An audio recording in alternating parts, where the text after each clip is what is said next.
Ce matin, on a la chance de rencontrer un grand nom de la scène culturelle québécoise, une dame qui est originaire de la région de Chicoutimi. Il s'agit de la célèbre chanteuse, écrivaine, comédienne Louise Portal qui est avec nous. Bienvenue à l'émission. Bien, bon matin, François. Écoutez, on se rencontre parce que vous participez à un événement qui est organisé par le regroupement des écrivains de la région du Saguenay, donc un événement qui s'intitule La Totale. Mais avant de tomber dans le vif du sujet, j'aimerais qu'on réexplore un peu, parce que vous êtes une artiste très polyvalente au niveau des arts de la scène, très présente dans l'univers culturel québécois. Au départ, donc, une petite fille de Chicoutimi, originaire de la région. Qu'est-ce qui vous a amené à vivre toute cette aventure artistique-là? Bien, en fait, ça commence ici, parce que moi, à l'adolescence, ici à Chicoutimi, j'étais très active. Hein? Je faisais des mises en scène de parades de mode chez Gagnon Frères. Je vendais des billets à la salle François à l'Auditorium du Four à Chicoutimi. Je faisais du théâtre amateur au séminaire de Chicoutimi et aussi avec l'Alambic à Jonquière. Donc, j'étais très active. J'écrivais des articles pour Le Progrès Dimanche. Je faisais de la radio aussi à Radio-Canada. Donc, puis je dansais même à gogo, à CJMT TV, quand il venait des artistes. Il y avait une émission jeunesse, un peu comme Jeunesse d'aujourd'hui. Ouais. Puis nous autres, c'était à l'époque, hein? Moi, j'ai dansé avec l'orchestre Les Bel Airs, mais toi, tu n'étais pas né encore dans ce temps-là. Donc, ce qui veut dire que quand je suis arrivée à Montréal à 18 ans, j'avais déjà un bagage de communication, d'expression artistique. Et c'est comme si mon chemin était déjà tracé, en fait. Puis quand on est dans des régions éloignées, en tout cas à mon époque, la culture, c'était super important ici. On avait toutes les grandes pièces de théâtre qui venaient, les concerts, toutes les vedettes françaises venaient faire leurs concerts. Moi, j'ai vu Jacques Brel à Chicoutimi 2 soirs de suite, là, à l'Auditorium du Four. Donc, ça m'a bien préparée à faire mes études en théâtre, puis avoir envie de diversifier aussi mes formes d'expression, parce que nous autres, quand même, la famille Lapointe, les 4 sœurs Lapointe, on a toujours chanté. Est-ce que tu sais que moi, j'ai déjà imité Johnny Hallyday à l'école secondaire? Non, je savais. Puis ma jumelle Pauline, qui est décédée, mais Pauline, elle imitait Elvis Presley, puis on avait beaucoup de succès à l'école La Fontaine avec ça. Donc, une passion dévorante depuis toute jeune. Toute jeune, j'ai joué à la madame, je me suis déguisée en masse. Et puis, c'est pour ça que, dans le fond, c'était tout à fait normal que la vie m'appelle à devenir une comédienne et puis aussi une chanteuse. Oui. Bien, justement, en tant que comédienne, on vous voit au cinéma, on vous voit au théâtre, à la télévision également. Oui. On vous voit sur la... Trouves-tu que je joue bien au billard? J'ai aucune idée. Écrivaine aussi, est-ce qu'il y a un domaine plus important pour vous? Je veux dire, est-ce qu'on préfère être comédienne ou chanteuse ou écrivaine? Bien, c'est-à-dire que maintenant, ma carrière de chanteuse, après 5 albums quand même, j'ai été très active dans les années 80 à l'intérieur de cette carrière-là. Maintenant, je continue de chanter, mais juste pour le plaisir. Je ne suis plus dans la... Vous ne me verrez pas ni à La Voix, ni à Star Academy. J'ai passé l'âge. Ceci dit, j'aime beaucoup écouter les émissions. Maintenant, je chante, mais dans mes conférences, dans mes prestations littéraires, et j'aime beaucoup ça. Parce que ça laisse toute la place aux paroles, à la voix, à l'émotion. On n'est pas obligé de faire de soundcheck l'après-midi et tout ça. Et bien, c'est sûr que ma grande passion, c'est le cinéma. J'ai fait mon premier film à 22 ans. J'ai une trentaine de longs métrages de tournage et ça m'a amené à aller faire des films au Maroc, à Paris, en République dominicaine. C'est un métier que j'aime énormément. Cette année, j'ai fait 4 films qui vont sortir. Là, il y a Les Loups, qui est à l'affiche en ce moment, malheureusement pas au Saguenay, mais peut-être que vous le verrez dans la tournée des cinémas parallèles. Mais je vais avoir aussi 3 autres films qui vont sortir dans l'année. Dont Paul à Québec. Paul à Québec, qui est vraiment à surveiller. Tiré de la BD, de la série de bande dessinée québécoise. Formidable. Moi, je suis la belle-mère de François Letourneau et de Julie Le Breton. J'aime autant vous dire que je fais des bons gâteaux. Lisette est toujours en train de faire la cuisine. Puis, mais la littérature, l'écriture est au cœur de ma vie depuis l'âge de 14 ans. J'ai toujours écrit mon journal. Et puis, je suis venue au roman, en fait, au seuil de la cinquantaine, et j'ai été très active depuis les 15 dernières années. Je suis rendue à 15 publications déjà. Et c'est le beau privilège que m'offre la Totale, par cette invitation, de pouvoir me faire connaître à travers mes mots, à travers mon univers littéraire, en rencontrant différentes clientèles. Et comme hier soir, j'ai rencontré les femmes d'affaires, bien, c'était très intéressant parce que je leur ai dit, moi, dans le fond, je suis une petite PME. Tout à l'heure, je m'en vais rencontrer des étudiants en théâtre et en chanson contemporaine. Je connais très bien les deux. Ouais. Et demain soir, je fais une conférence sur le deuil et l'espoir, parce que le deuil, a rendu à mon âge, on connaît ça. On a fait le deuil d'amour, on a fait le deuil de sa jeunesse, d'une certaine jeunesse, mais la jeunesse du cœur reste là quand même. Ma soeur jumelle est décédée, mes parents sont décédés, j'ai une tante qui vient de décéder. Je vais aller au salon funéraire vendredi matin. Donc, voyez-vous, je peux parler aussi de ça. C'est l'avantage de vieillir, mon cher François, ne t'inquiète pas.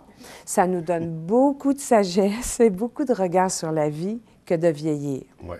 Ça vous permet aussi, ces rencontres-là qui vont avoir lieu, de partager votre parcours qui est très inspirant dans le milieu culturel. Ouais. J'aimerais, avant de poursuivre avec l'événement La Totale, j'avais un dernier élément que je voulais aborder avec vous, un truc qui me titille beaucoup. Vous avez choisi de porter le nom de famille Portal en tant qu'artiste, nom de scène, nom d'artiste. À l'origine, c'est Lapointe, votre père, Marcel Lapointe, signait Marcel Portal également.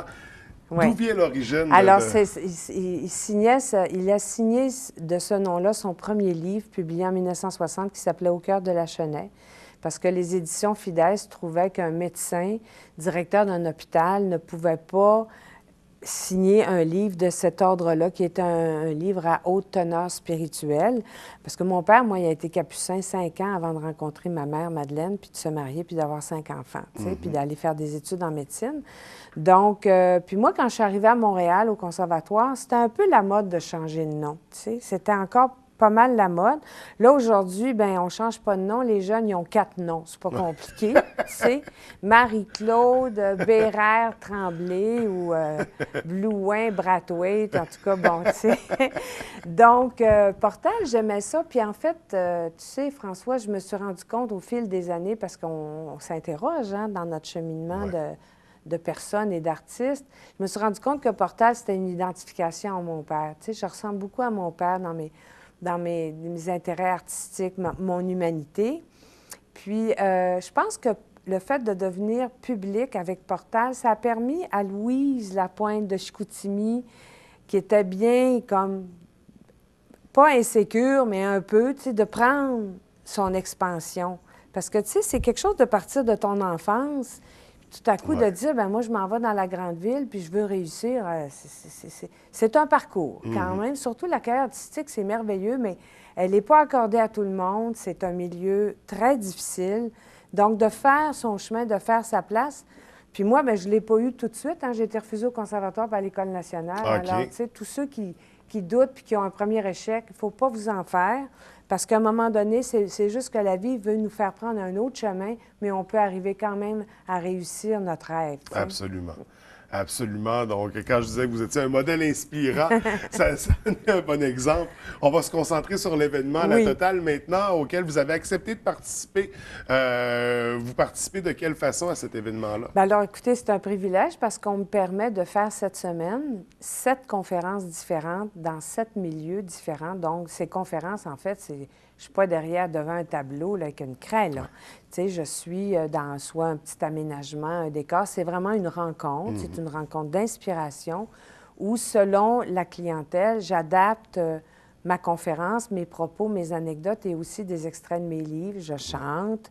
Et c'est toujours une rencontre. En fait, les gens me disent souvent que c'est des rencontres coup de cœur parce que les gens, ils nous voient depuis des années à la télévision, puis pour eux, on est soit Pauline dans Destinée, comme tout à l'heure, là, on s'est trompé de porte, puis je suis arrivée à la jeune fille qui nous a accueillis, puis là, elle a fait « Oh, mon Dieu, tu sais! » J'ai dit « Vous pensiez pas voir la barmaid de 19-2 un matin? » Elle dit « Ben non, elle dit « Moi, j'écoute pas 19-2, mais elle dit « C'est Destinée. » J'ai dit « Ben, vous pensiez pas de voir Pauline ce matin, tu sais? » Ça fait que les gens nous voient, mais il y a toujours un personnage qui est collé à nous. Avec plusieurs chapeaux, c'est ça? Oui, c'est ça. Tandis que là, les conférences, c'est moi. Tu sais, c'est moi avec mon univers, ma sensibilité, mon parcours artistique, mon parcours aussi personnel, Ouais.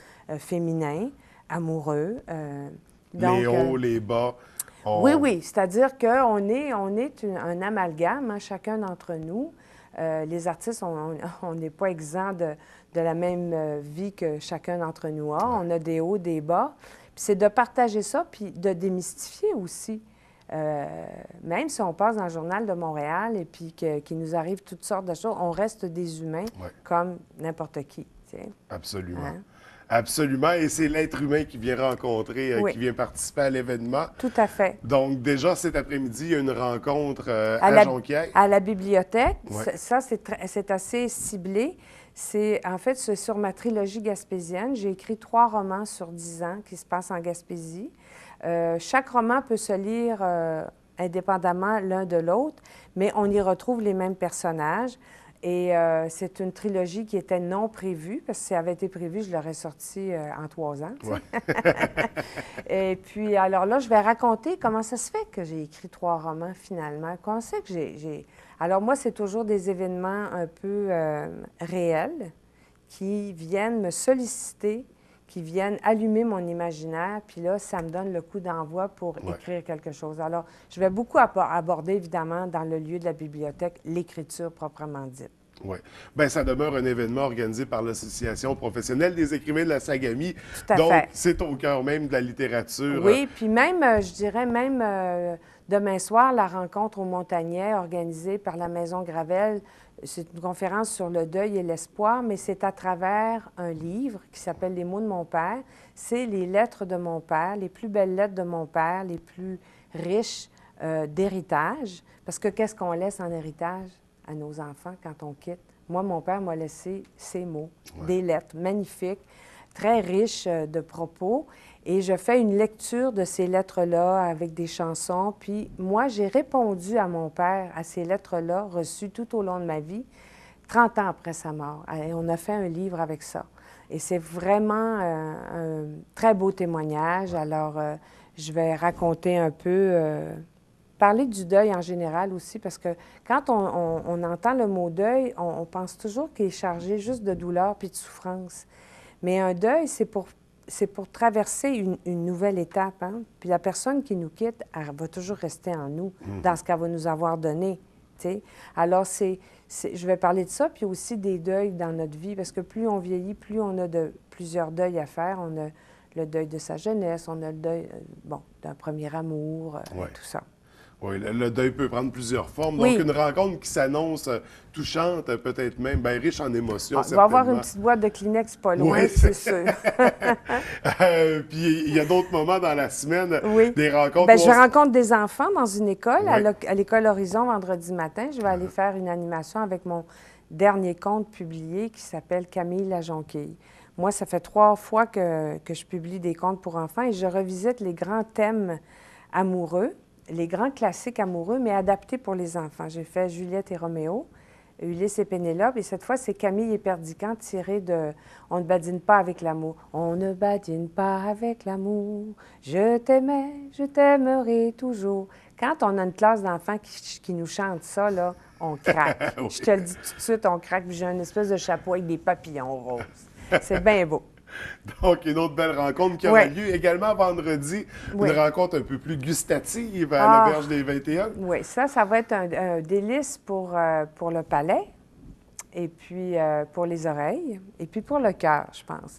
Alors, j'ai préparé une lecture de ma dernière parution qui s'appelle « Écrire la mouvance de mes jours », où je relate justement tout mon parcours dans l'écriture depuis l'âge de 14 ans, quand j'ai écrit mon premier journal. Et tout au long de la soirée dégustative, du bon repas cuisiné par le chef Bouchard, je vais lire des extraits de Écrire, puis il va y avoir quelqu'un qui va jouer du violon.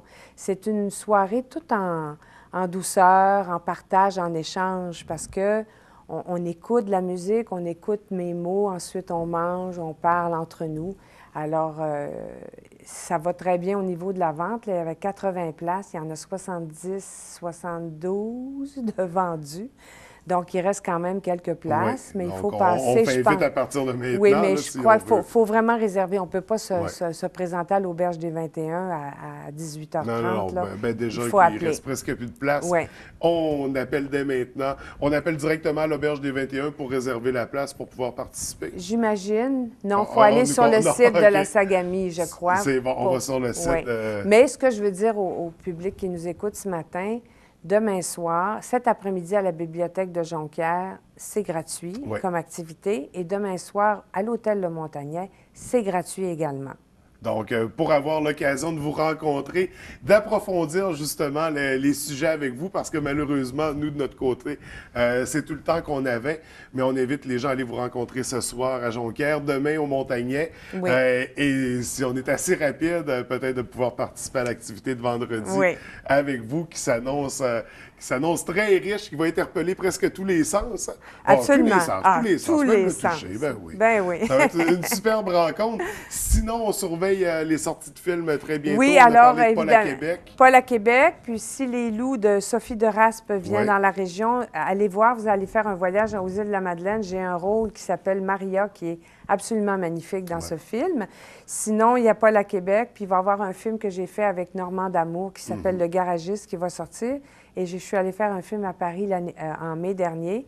Mais ça, je ne penserais pas que ça vienne ici parce que c'est un film d'auteur, c'est un film israélien. Mais on pourrait Mais on ne essayer sait d'aller le jamais, on ne chercher. sait jamais. Ben oui, on aimerait ça. Puis sur le plan littéraire, est-ce qu'il y a des projets à Oui, surveiller? alors là, j'ai un nouvel ouvrage qui paraît en septembre. Je vais soumettre au Salon du livre du Saguenay. Ça s'appelle Pauline et moi. Et c'est un récit sur ma relation gemellaire avec ma sœur Pauline. Oui. Donc, un roman, un livre qui va s'annoncer. Avec une petite boîte de Kleenex Ouais, encore. c'est ça, bouleversant. Ça sera à découvrir prochainement. Puis on espère vous voir donc à ce moment-là, à la prochaine édition Ben du Salon oui. du livre du Saguenay-Lac-Saint-Jean. Mais en attendant, on va vous voir ce soir à Jonquière, demain au Montagnet, vendredi à l'Auberge des 21, ici même à la baie. Des belles rencontres, des belles Profitez-en conférences. parce qu'après ça, je m'en vais, là. Oui, Je oui, ne sais oui. pas quand est-ce que je vais revenir, juste Ben, en septembre. l'automne prochain. C'est ça. Écoutez, c'est un vrai plaisir de vous recevoir à l'émission. On vous souhaite beaucoup de succès pour les rencontres à venir. Au plaisir de se revoir également dans le cadre du Salon du Livre. Puis d'ici là, bien, je vous souhaite une très belle journée. Merci beaucoup, François. Merci.